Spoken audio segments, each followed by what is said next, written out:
आज भी हम कुछ विशेष बातों पर अध्ययन करेंगे। पिछली बार हमने डिसर्नमेंट के ऊपर या आत्माओं की परख के विषय में बात की थी। उसी को लेके कुछ और बातें मैं आपको बताना चाहूँगा।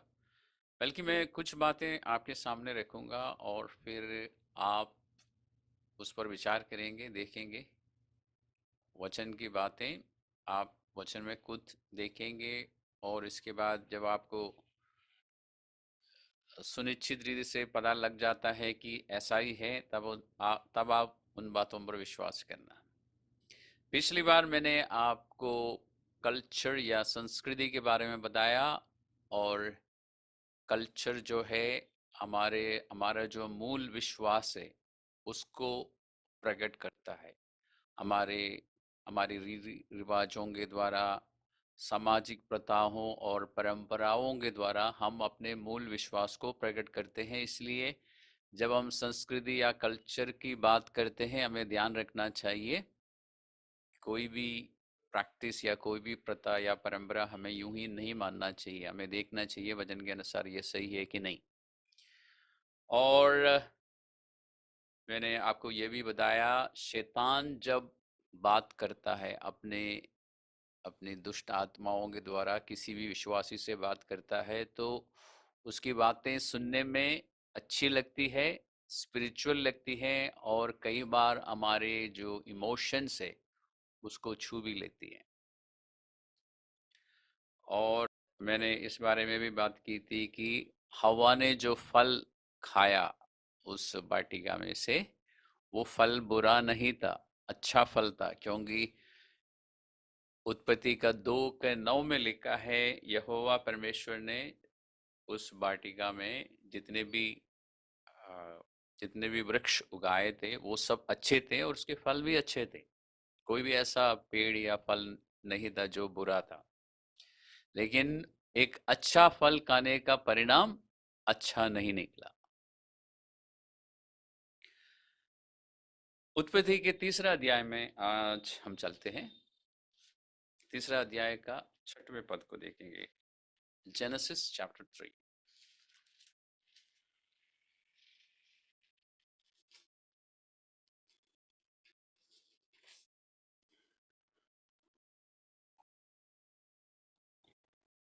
3:6 में लिखा है, जब स्त्री ने देखा कि उस वृक्ष का फल खाने के लिए अच्छा और देखने में मन भाऊ और बुद्धि देने के लिए चाहने योग्य भी है, तब उसने उसमें से तोड़कर खाया। और मैं चाहूंगा कि आप इस वर्ष को, इस पद को एक बार अच्छी तरह फिर से पढ़ ले। लिखा है ना कि स्त्री ने देखा, और इसमें तीन बातें हैं। एक तो उसने देखा कि ये वृक्ष जो है काफी अच्छा, सुंदर है। वो उसने कैसे देखा होगा? उसने अपनी आंखों से देखा। और उत्पत्ति का दूसरा अध्याय का 9 पद में लिखा भी है कि जितने भी वृक्ष थे अच्छे थे। तो वो तो उसने अपने बाहरी आंखों से देख लिया। लेकिन उसके बाद लिखा है कि उसके फल के विषय में, कि वो उसके फल जो है स्वादिष्ट है।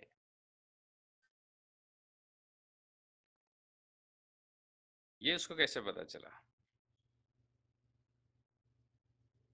फल खाने के लिए हिंदी वर्जन्स में अच्छा लिखा है, बाकी लैंग्वेजेस में आपको मिलेगा स्वादिष्ट।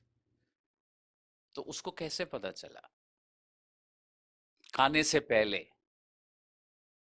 पेड़ को तो उसने देख लिया, इन इन आंखों से देखा, सुंदर पेड़ है। उसके लिए आपको स्पिरिचुअल होने की जरूरत नहीं है।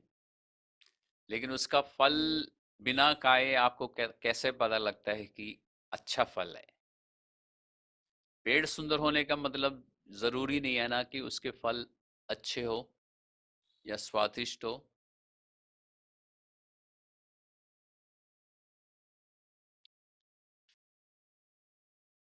और तीसरी बात, उसको कैसे पता चला कि इस फल को खाने से उसको बुद्धि मिलेगी, या जो चीज वो चाह रही थी, जो ज्ञान और बुद्धि जो वो चाह रही थी उसको मिल जाएगी, उसको कैसे पता चला? सोचने की बात है ना। तो बाइबल पढ़ते समय थोड़ा सा हमें ध्यान से पढ़ना चाहिए, और फिर रुक जाना चाहिए, पूछना चाहिए अपने आप से कि ये समझ आ रहा है कि नहीं। आपको याद है ना, जब फिलिपुस प्रचार करते हुए एक जगह पे पहुंचा था, वहां पे एक खोजा मिला था जो रथ में बैठ के जा रहा था, यशायाह नबी के पुस्तक में से पढ़ रहा था। और फिर फिलिपुस ने पूछा कि तुम्हें समझ आ रहा है जो तुम पढ़ रहे हो? तो उसने क्या जवाब दिया था? जब तक कोई समझाएगा नहीं, मैं कैसे समझ सकता हूँ? तो समझाने वाला हमें चाहिए, और वो समझाने वाला है पवित्र आत्मा। तो वचन पढ़ते समय हमें वचन को ठीक तरह से समझने की जरूरत है। अगर हमारे पास समय है तो हम समझ सकते हैं, अगर हम जल्दबाजी में हैं तो पवित्र आत्मा कैसे समझाएगा? तो हमारे पास थोड़ा सा समय होना चाहिए। जाहिर है कि उसने वृक्ष को देखा कि अच्छा है, वो तो वैसे दिख रहा था, सबको दिखता, अगर और कोई वहां पर उस समय होता। अभी तो हमें मालूम है कि वहां पे दो ही जन थे, एक आदम और एक हवा।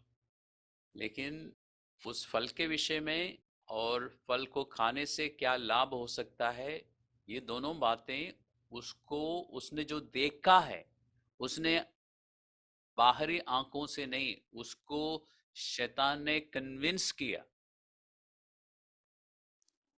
शैतान की शैतान ने उसको इस तरह से समझाया समझाया समझाया, बात की, और कितनी देर तक ये बात होती रही हमें नहीं मालूम। फाइनली जाके हवा जो है कन्विंस हो गई, और उसके बाद उसने उस फल को खाया। और पवित्र शास्त्र में और जगहों से हमें पता चल जाता है कि शैतान ने उसको धोखा दिया, ये शैतान के बहकावे में आ गई, भरमा गई, हमें मालूम है। और शैतान इसी तरह काम करता है, वो सवाल पूछता है। पिछली बार मैंने आपको बताया था ना कि हवा और आदम दोनों के पास सिखाने के लिए स्वयं परमेश्वर था, यानी परफेक्ट वातावरण में दोनों रहते थे, परमेश्वर से डायरेक्ट सुनते थे। इसके बावजूद शैतान ने जब बात की, तो उन दोनों ने ध्यान दिया, और दोनों फंस गए। या हम कह सकते हैं कि हवा पहले फंस गई। तो हमें इससे क्या सीखने को मिलता है? धोखा कैसे होता है हमारे साथ, या डिसेप्शन कैसे आता है हमारे जीवन में, या कब आता है?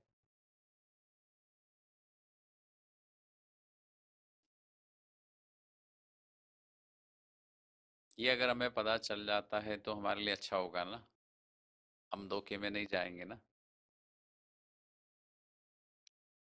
तो थोड़ा सा ध्यान से देखिए यहाँ पे हुआ क्या था।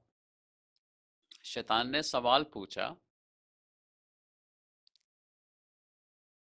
और उस सवाल पर ये विचार करने लगी, यानी परमेश्वर की ओर से एक बहुत ही स्पष्ट आज्ञा आदम और हवा को मिली थी।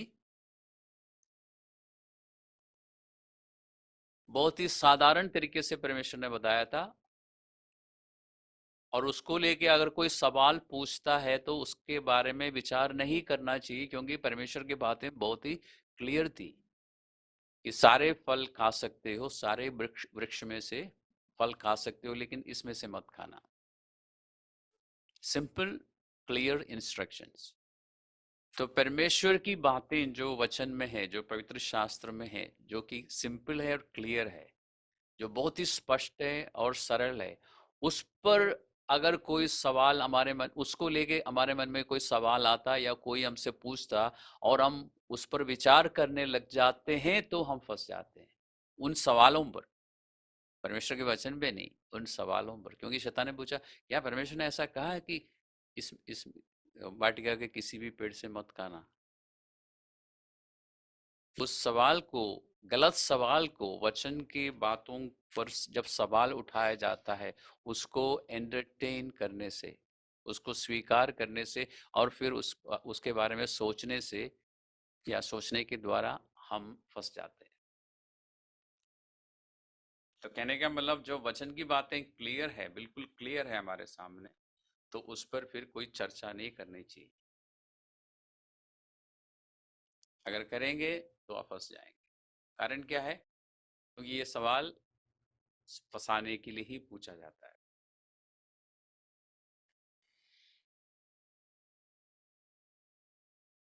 और फिर शैतान ने इसको समझाया कि तुम नहीं मरोगे, जिस दिन तुम इस फल को खाओगे उस दिन तुम्हारी आंखें खुल जाएगी और तुम भले और बुरे के भेद को पहचानोगे, तुम परमेश्वर के जैसे हो जाओगे।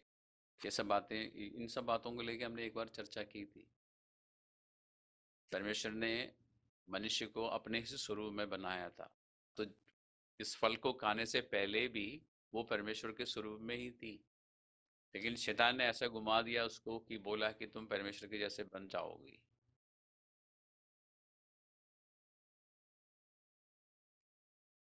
और इसमें आप एक बात और देखना चाहे तो देख सकते हैं, यहाँ पर इस घटने से पहले तक परमेश्वर बात करता था। परमेश्वर किससे बात करता था? 2 के 15 में देखिए, लिखा है, तब यहोवा परमेश्वर ने आदम को लेकर अदन की वाटिका में रख दिया कि वे उसमें काम करे और उसकी रक्षा करे। तो उस जगह में काम करने की जिम्मेदारी, उसकी रक्षा करने की जिम्मेदारी परमेश्वर ने किसको दी थी? आदम को दी। इस बात को ध्यान में रखिए। तो परमेश्वर इंस्ट्रक्शंस, यदि आप कहते हैं कि दोनों को दिया तो ठीक है, लेकिन परमेश्वर मुख्य तौर पर किससे बात करता था? आदम से। आदम को जिम्मेदारी दी गई थी उस वाटिका की रक्षा करना, उसमें काम करना। इसका मतलब ये नहीं था कि हवा की कोई भूमिका नहीं थी, लेकिन अल्टीमेट रिस्पॉन्सिबिलिटी किसके ऊपर थी? आदम के ऊपर। तो परमेश्वर आदम से बात करता है, आदम फिर हवा से डिस्कस करता है, अभी दो ही जन है, और इम्प्लीमेंट करता है जो भी परमेश्वर ने कहा है उसके अनुसार करना है, दोनों मिलके करते हैं। लेकिन उस दिन क्या होगा? अदन वाटिका में बात किसने की? अब देखिए, शैतान ने बात की। किससे बात करी? हवा से बात करी। हवा ने फिर आदम से बात करी। ऐसा ही हुआ ना? तो परमेश्वर ने जो जो सिस्टम बनाया बात करने का, इन परमेश्वर से कुछ बातों को सुनने का, समझने का, और उसको लागू करने का, वो क्रम जो है उल्टा हो गया ना। शैतान ने हवा से बात करी, हवा ने आदम से बात की। और उसके बाद तीसरा अध्याय में आप देखिए, जब परमेश्वर ने आदम और हवा से, या हवा को बुलाया और उनसे बात की, तो परमेश्वर ने किससे पूछा? हवा से नहीं पूछा ना, हवा हवा तुम कहाँ हो? आदम से पूछा ना।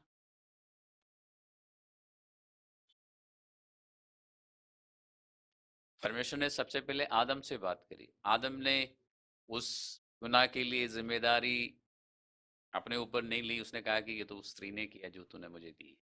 फिर परमेश्वर ने स्त्री से बात की। उसके बाद परमेश्वर ने शैतान से बात करी, यानी साम से।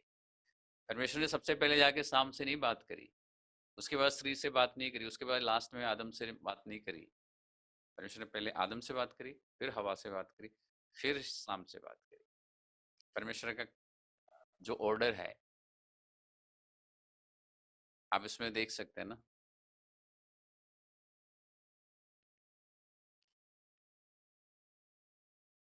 तो उसमें से हमें क्या क्या सीखने को मिलता है?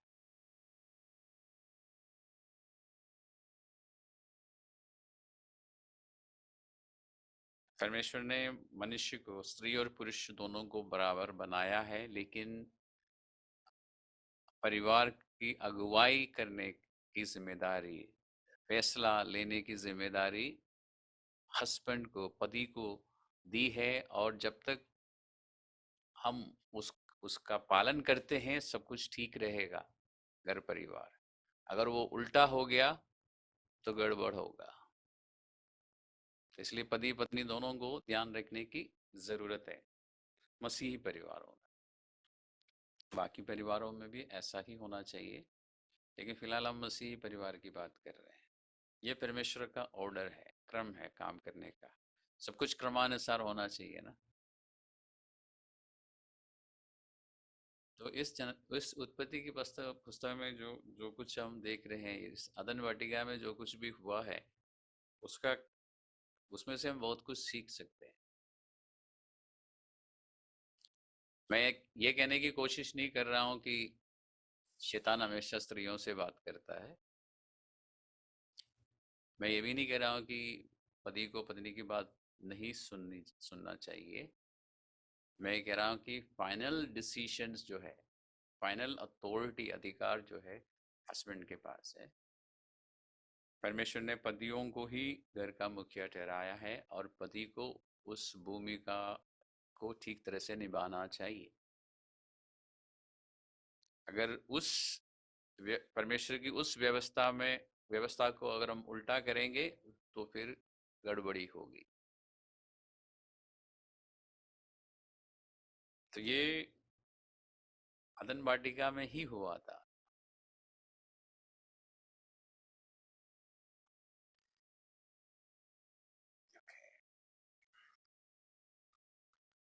और मैं हमेशा सिखाता हूँ कि स्त्री और पुरुष परमेश्वर की नज़र में बराबर है, और पति को परमेश्वर ने मुखिया ठहराया है। इसका मतलब ये नहीं कि पत्नी गुलाम है। ये मैं सिखाता हूँ, फिर सिखा रहा हूँ कि लेकिन पति को जो जिम्मेदारी परमेश्वर ने दी है, पति की जो भूमिका है, वो पत्नी नहीं निभा सकती, और जो पत्नी की भूमिका है वो पति नहीं निभा सकता। ये हमें ध्यान रखना है। उसके बाद हमने पतरस के विषय में भी बात की थी। पतरस ने जब यीशु मसीह को कहा कि, जब यीशु मसीह ने कहा कि मैं कुछ समय बाद मैं यरूशलेम जाऊंगा और वहां पर मुझे सलीब दी जाएगी, इस तरह की जब बातें प्रभु कर रहे थे, पतरस ने एकदम प्रभु को समझाने लगा। हमने इस बारे में भी बात करी थी। और ये मत्ती का 16वां अध्याय में है। और ये उस समय की बात है जब प्रभु ने उनसे पूछा था कि मेरे बारे में तुम लोग क्या कहते हैं। तो सबने बोला कि लोग अलग अलग बातें बोलते हैं। और उसके बाद प्रभु ने पूछा कि तुम क्या कहते हो। उस समय सिर्फ पतरस के पास जवाब था, और पतरस को शाबाशी मिली थी। पतरस को प्रभु ने एनकरेज किया कि पतरस, ये बात जो तुम कह रहे हो, तुम्हें तुम्हें तुम्हारे अपने दिमाग की उपज नहीं है, ये मेरे पिता ने तुम पर जाहिर की है। तो पतरस को भी बहुत अच्छा लगा होगा। लेकिन उसके बाद तुरंत जब पतरस ने ये बात कही तो डांट पड़ी। और पतरस की बात मैंने शायद आपको पिछली बार बताया था कि बात अच्छी बात थी, सुनने में सही लगता है कि एक अच्छा विश्वास योग्य वफादार मित्र कह रहा है कि नहीं नहीं, ऐसा तेरे साथ ऐसा ना हो प्रभु। अब प्रभु, अगर हम पतरस के बारे में बाइबल में अगर हम ध्यान से पढ़ेंगे तो हमें दिखाई देगा पतरस हर बात में हमेशा आगे था, और हमेशा अपनी वफादारी प्रकट करता था, अपना विश्वास प्रकट करता था। तो वो पतरस इस समय गलत था। पतरस के द्वारा कोई और बोल रहा था, और यीशु मसीह ने सही रीति से पहचान लिया। और हमें ध्यान रखने की ज़रूरत है कि यीशु मसीह उस समय मनुष्य के रूप में था। और डांट पड़ी उसको, नहीं, डांट किसको पड़ी? पतरस को नहीं पड़ी, उस शैतान, उस दुष्ट आत्मा को। क्योंकि यीशु ने, प्रभु ने कहा ना कि हे शैतान पीछे हट। और प्रभु ने पतरस को बहुत साफ शब्दों में कहा कि तू मेरे लिए एक फंदा है इस समय। क्योंकि जो काम मुझे करना चाहिए, जिस काम के लिए मैं आया हूँ, उसमें से मुझे हटाने की कोशिश तुम कर रहे हो। और प्रभु ने ये भी कहा कि तुम अपना मन जो है इस दुनिया की बातों में लगा रहे हो।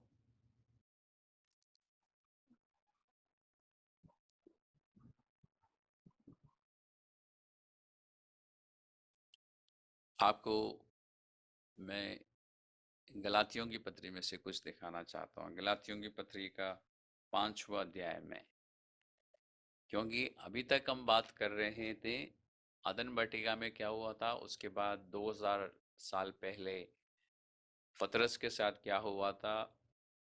तो हम चर्च में आते हैं, इन सब बातों के बाद गलातियों की कलीसियाओं को लिखते हुए पौलुस पवित्र आत्मा के द्वारा कहता है या एक सवाल पूछता है 5 के 7 में। और गलातियों की जो कलीसियाएं हैं, इनके साथ क्या हुआ था, पहला अध्याय में से जब हम पढ़ते तो हमें बहुत कुछ समझ आता है। आप में से ज्यादातर लोगों को याद भी होगा। 5वां अध्याय का 7वां पद में पौलुस पूछता है कि तुम तो भली भांति दौड़ रहे थे, यानी तुम सही सही आगे, सही रीति से आगे बढ़ रहे थे, फिर क्या हुआ? अब किसने तुम्हें रोक दिया कि सत्य को ना मानो? हिंदी में जब आप पढ़ते तो इतना इतना मजा नहीं आता। तुम सही सही दौड़ रहे थे और किसी ने तुम्हें रोक लिया। ये जो रोक लिया शब्द है ना, इसका अर्थ है कि तुम दौड़ रहे थे। दौड़ना तो आपको, आप उसको, उसकी कल्पना आप कर सकते हैं ना, मन में एक तस्वीर ला सकते हैं कि लोग दौड़ रहे हैं, आगे को भाग रहे हैं, ठीक है। जिस दिशा में भागना चाहिए और जिस ट्रैक के अंदर भागना चाहिए उसमें भाग रहे हैं, और बीच में से कोई घुस गया। ये जो रोक लिया लिखा ना, इसका मतलब है कि कोई बीच में से घुस गया और तुम्हारी दिशा को बदल दी।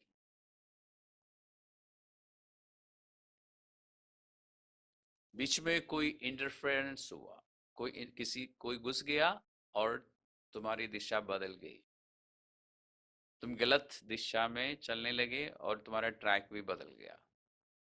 दौड़ने वालों को अपने ट्रैक में दौड़ने की जरूरत है ना। इसका मतलब ये है। तो कुछ गलत शिक्षक, कुछ झूठे शिक्षक उस जगह पर आए और उनको गलत शिक्षा देने लगे, जो कि सुनने में अच्छा लगता है। गलत शिक्षा की खासियत क्या है? जब मैंने आपको बताया ना, जब शैतान बात करता है तो सुनने में अच्छा लगता है, स्पिरिचुअल लगता है, और सीधा हमारे इमोशंस को वो छू लेती है बातें।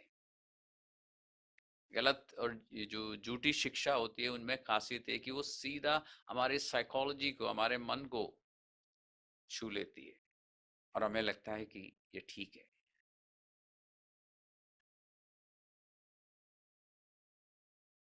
हमारे मन को लुभाने वाली बातें झूठी शिक्षा में पाई जाती है, और हमें डिसर्न करने की, परखने की जरूरत है कि ये जो हम सुन रहे हैं सही है कि नहीं।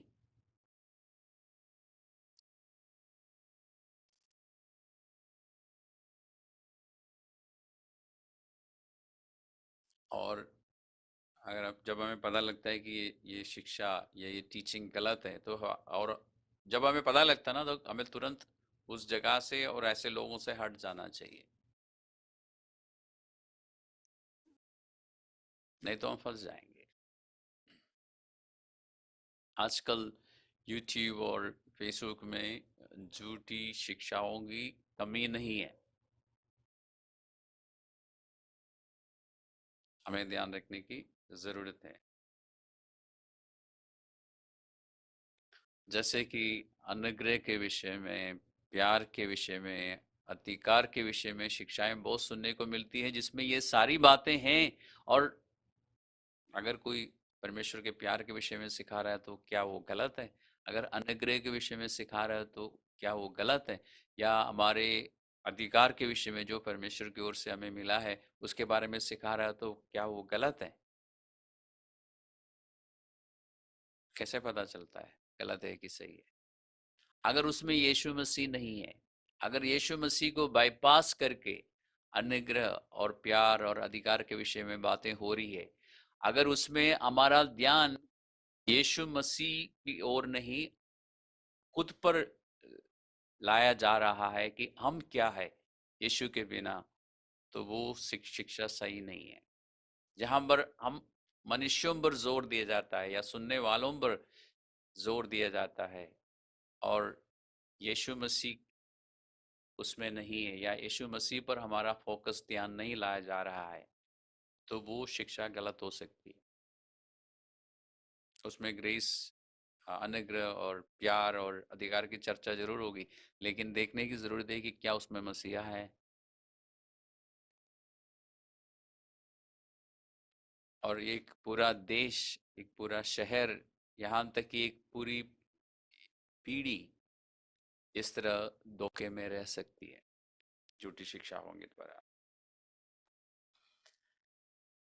ये मैं अलग अलग पॉइंट्स आपको बता रहा हूँ, आपको विचार करने की ज़रूरत है और देखने की ज़रूरत है, और आपके पास पवित्र आत्मा है, तो आपको आत्मा में क्या लग रहा है। लूका का 22वां अध्याय में आपको मालूम है यीशु मसीह सलीब पर जाने से कुछ समय पहले पतरस, सारे चेलों से बात हो रही थी, पतरस से कहा कि शैतान ने तुम्हें मांग लिया है। लूका का 22वां अध्याय में है। और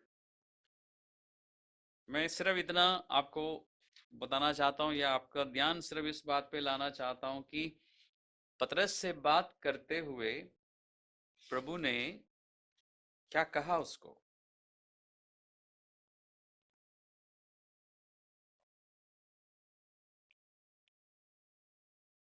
31वें पद में देखिए, 22 का 31, 22:31।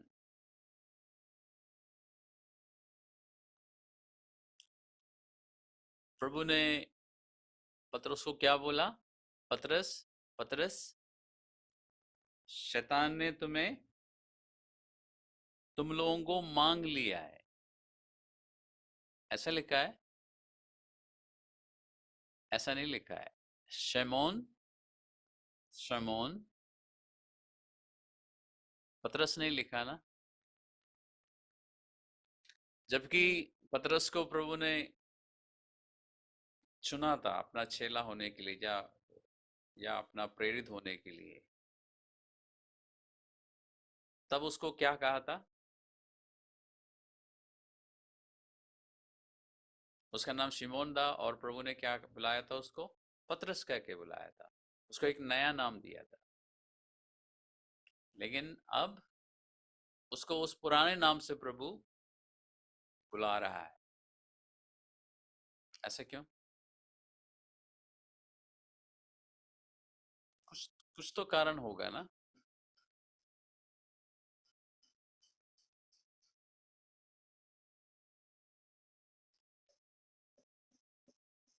तो प्रभु के साथ 3 साल रहने के बावजूद पतरस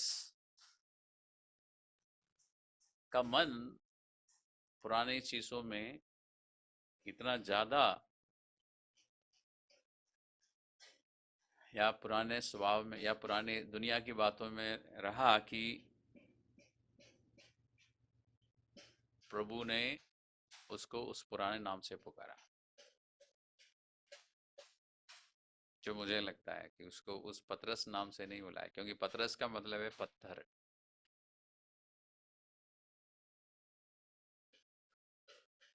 पुराने नियम में एक जगह पे परमेश्वर, एक जगह पे नहीं, एक से ज्यादा, इसराइल को कई बार परमेश्वर याकूब कहता है ना, याद दिलाता ना कि तुम क्या थे पहले।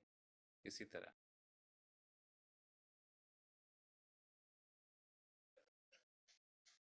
शैतान हम कामयाब क्यों हो जाता है? क्योंकि हम ऐसा सोचते हैं कि अब क्योंकि हम प्रभु में हैं या चर्च में हैं, क्योंकि हम प्रार्थना करते हैं, बाइबल पढ़ते हैं, तो शैतान हमसे बात नहीं कर सकता। ज़्यादातर लोग ऐसा सोचते हैं, अपने आप को इतना स्पिरिचुअल समझते हैं और सोचते हैं कि नहीं, दुष्ट आत्माएं हमसे बात नहीं कर सकती।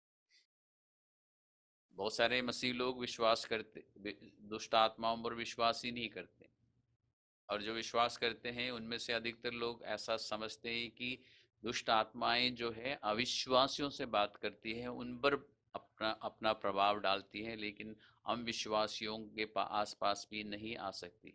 लेकिन आप जानते हैं कि वो सच नहीं है।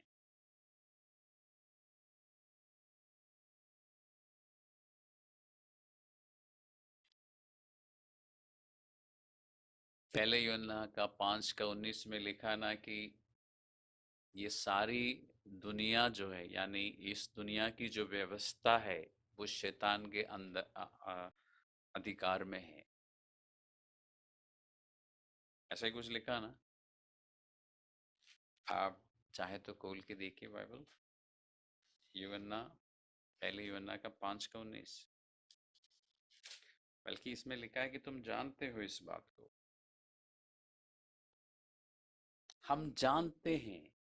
तो उस जमाने के जो विश्वासी लोग थे, उनको इस बात की समझ थी, और उनसे बात करते हुए यूहन्ना कहता है कि हम जानते हैं कि हम परमेश्वर के हैं और सारा संसार उस दुष्ट के वश में पड़ा है।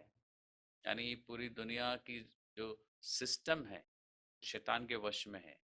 शैतान उसको कंट्रोल करता है।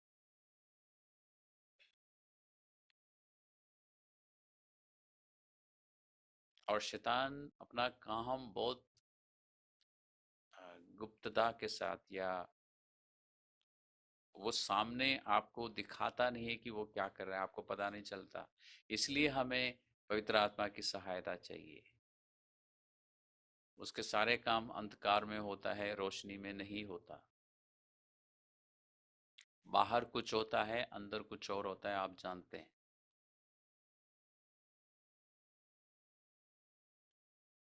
आपको मालूम है ना कि नूह के समय में जब प्रलय हुआ, तो लोग सब अपने अपने कामों में व्यस्त थे। और इस बारे में प्रभु ने कहा भी है कि अंत के समय में ऐसा होगा, यानी अंतिम न्याय के समय में, यानी हमारे जाने के बाद ऐसा होगा। लोग अपने बिजनेस में, अपनी नौकरियों पर, अपने बाकी कामों पर इतना व्यस्त होंगे, उनको पता भी नहीं चलेगा। नूह के समय में ऐसे हुआ था ना, लोग, शादियां हो रही थी, पार्टी हो रही थी। शादी करना गलत है? बिल्कुल नहीं। बिजनेस करना गलत नहीं है, अपने अपनी नौकरी करना गलत नहीं है। फिर क्या गलत हुआ था? लोग इन सब बातों में इतने व्यस्त हो गए थे कि परमेश्वर की बातों पर ध्यान करने के लिए उनके पास समय नहीं था। सिर्फ इतना गलत हुआ है उनसे। क्योंकि शादी करना गलत नहीं है, बिजनेस करना गलत नहीं है, नौकरी करना गलत नहीं है, पार्टी करना, अपने मसीह भाई बहनों के साथ मिलके खाना खाना, ये सब गलत नहीं है। फिर क्या गलत हुआ?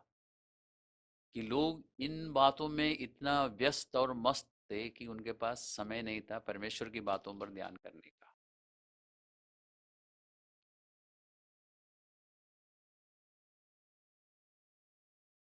और नूहा के फ्लड, उस फ्लड या उस प्रलय के विषय में अगर हम चर्चा करें, तो हमें दो तीन बातें स्पष्ट रूप से पता चलती है कि उस प्रलय के विषय में परमेश्वर ने पहले से ही लोगों को बताया था। प्रलय कौन लेके आया था? शैतान लेके आया था। उस प्रलय के विषय में परमेश्वर की ओर से बोलने के लिए उस समय एक व्यक्ति था, और वो बताता रहा। लोग सुनते भी रहे, लेकिन उसकी परवाह नहीं की। और हमें यह ध्यान रखना है कि हमारे साथ ऐसा ना हो कि पवित्र आत्मा हमें बताता रहे, वचन हमें बताता रहे, और वचन को सिखाने वाले भी हमें बताते रहें, लेकिन हम ध्यान नहीं दे रहा हो। ऐसा नहीं होना चाहिए हमारे जीवन में। उस समय, नूह के समय में, परमेश्वर ने नूह के द्वारा बताया कि क्या होने वाला है और उससे कैसे बच सकते हैं।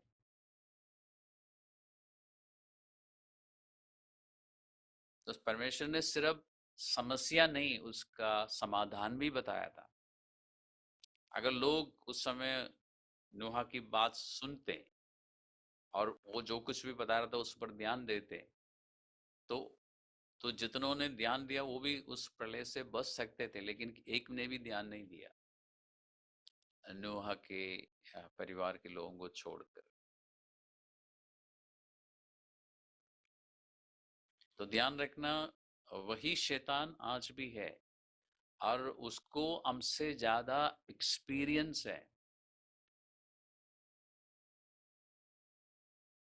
सृष्टि के आरंभ से लेके अब तक कितने साल बीत गए, उसको अच्छा खासा एक्सपीरियंस है मानव जाति के साथ। हम अपने दिमाग से उसको हरा नहीं सकते, हमें पवित्र आत्मा की सहायता चाहिए, हमें पवित्र आत्मा की बुद्धि चाहिए, हमें वचन से मिलने वाली बुद्धि चाहिए। इन बातों पर विचार कीजिए।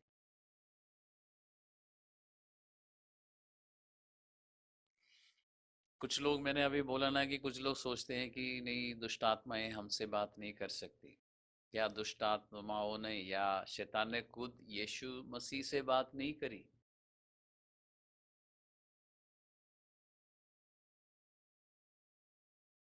अगर शैतान यीशु मसीह से, जब प्रभु यीशु मनुष्य के रूप में था, बात की और बहकाने की और प्रलोभन लाने की कोशिश करी, तो आप और मैं क्या है, बताइए। हम ऐसे कैसे सोच सकते हैं कि दुष्ट आत्माएं हमसे नहीं बात करेगी। और फिर मेरे पास सबूत है। बाइबल में नया नियम में कितने सारे वर्सेस है, कितने सारे बाइबल के आयत है जो हमें बताते हैं कि शैतान हमसे बात कर सकता है, या हमारे जीवन में प्रभाव डाल सकता है, या हमारे जीवन में काम कर सकता है। जैसे इफिसियों 4:27, शैतान को अवसर ना दो। कुरिन्थियों का, दूसरे कुरिन्थियों का शायद 11वां अध्याय में पौलुस कहता है कि मुझे इस बात का डर है कि कहीं जिस तरह शैतान ने हव्वा को बहकाया था, तुम्हें भी वो उस सिधाई से और उस भक्ति से जो प्रभु यीशु मसीह के प्रति होनी चाहिए, तुम्हें हटा ना ले। फिर हनन्याह और सफीरा, उनके साथ क्या हुआ था? तो ये सब नया नियम में है ना। तो दुष्ट आत्माएं हमसे बात कर सकती हैं, और कई बार हम जो सुनते हैं, जो हमें लगता है हमेशा परमेश्वर की ओर से, पवित्र आत्मा की ओर से नहीं है, हमें परखने की, समझने की जरूरत है। मैं आपको एक इंसिडेंट बताता हूँ। शैतान कई बार हमारी हमारी जो इमोशंस है उस पर प्रभाव डाल सकता है, और डालता भी है। आपसे कुछ बोलेगा नहीं, दुष्ट आत्माएं आपसे कुछ बोलेगा नहीं, लेकिन आपके इमोशंस को वो उत्तेजित करेंगी और आपको पता भी नहीं चलेगा। मैं एक इंसिडेंट बताता हूँ। यूएस इलेक्शन कब हुआ था? लास्ट 2020 में हुआ था। तो उस इलेक्शन के रिजल्ट आने के बाद जब फाइनली पता चला कि कौन राष्ट्रपति बन रहा है, उस दिन सुबह मैं कुछ काम कर रहा था और मुझे बहुत गुस्सा आया, और रीना ने मुझसे कुछ पूछा, मैंने जवाब नहीं दिया क्योंकि मैं बहुत गुस्से में था। और वो कुछ एक दो बातें पूछी, मैंने किसी भी बात का जवाब नहीं दिया, और मैंने जानबूझ के जवाब नहीं दिया क्योंकि मेरे अंदर बहुत गुस्सा था। और बाद में मैंने इस पर विचार किया, मैंने इस पर गौर किया कि मुझे गुस्सा क्यों आ रहा था। और थोड़े समय के बाद वो गुस्सा चला भी गया, और मुझे इस बात की खुशी है कि मैंने गुस्से में कुछ भी नहीं बोला। लेकिन कुछ समय के बाद जब मैं प्रार्थना करने लगा, तब मुझे समझ आया कि ये गुस्सा क्यों आया, कहाँ से आया। वो गुस्सा पवित्र आत्मा की ओर से नहीं था, और हमारे घर में ऐसा कुछ हुआ नहीं था कि मुझे गुस्सा आता। रीना ने कुछ ऐसा किया, बोला या नहीं था, बोला नहीं था, लेकिन वो गुस्सा जो मेरे अंदर, हम सबके अंदर गुस्सा आ सकता है, नॉर्मल तरीके से गुस्सा आ सकता है, जो परमेश्वर का दिया हुआ इमोशन है। उसको दुष्ट आत्माओं ने उत्तेजित किया, क्योंकि हम सब जो सिलेक्शन के लिए प्रेयर करते रहे और जैसा हमने सोचा, जैसा होना चाहिए था, वैसा नहीं हुआ। और दुष्ट आत्माओं ने उसका फायदा उठाने की कोशिश करी।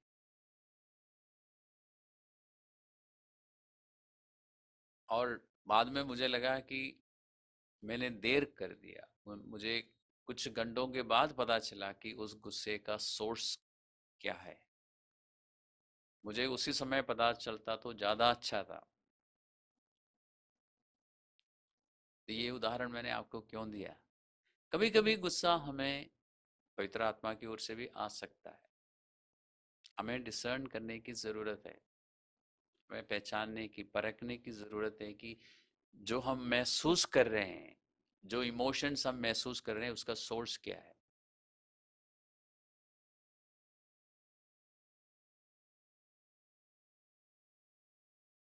मैं आपको बताता हूँ, शैतान कभी भी आपको कुछ भयंकर गुनाह करने के लिए मजबूर नहीं करेगा, किसी की हत्या करने के लिए एकदम आपको नहीं बोलेगा, या किसी बैंक में डकैती डालने के लिए नहीं बोलेगा। क्योंकि अगर वो बोलेगा तो आपको एकदम पता चलेगा कि नहीं, ये शैतान है।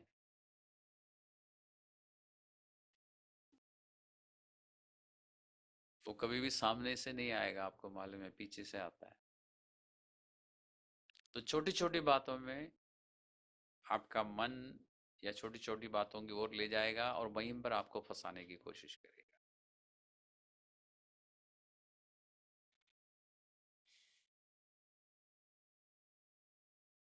इसलिए जैसे आपने आपने ऑब्जर्व किया होगा कि,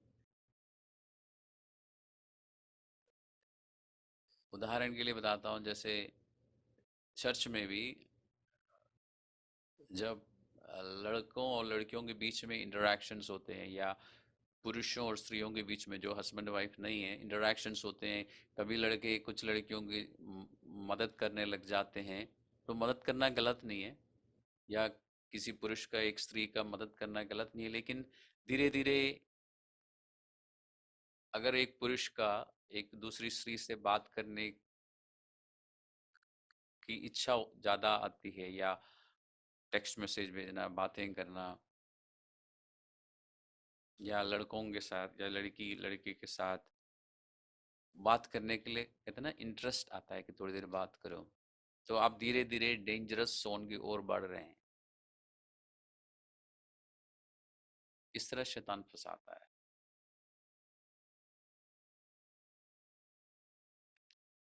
तो इसलिए हमें क्या करना चाहिए? पवित्र शास्त्र को पढ़ना चाहिए, अध्ययन करना चाहिए, और पवित्र शास्त्र को मन में इस तरह से भर लेना चाहिए कि आपको पवित्र शास्त्र यानी बाइबल में जो जो विस्डम है, जो बुद्धि है, आपको मिलती रहे। क्योंकि अभी मैंने कहा ना कि दुष्ट आत्माएं भी हमसे बात कर सकती है। तो हर बात जो आप तक पहुंचती है जरूरी नहीं है कि पवित्र आत्मा की ओर से हो, लेकिन ये जो बाइबल की बातें हैं ना, इसकी गारंटी है कि ये परमेश्वर की ओर से है। इसलिए सबसे ज्यादा रिलायबल विस्डम या बुद्धि जो है, इस बाइबल में है।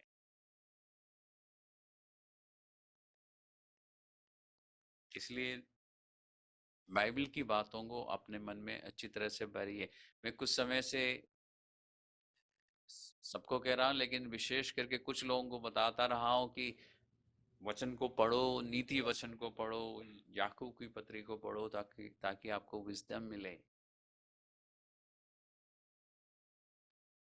अगर आप पढ़ते रहेंगे तो समय समय पर पवित्र आत्मा आपको याद दिलाएगा वचन की बातें। अगर आप पढ़ेंगे नहीं तो पवित्र आत्मा क्या याद दिला सकता है आपको?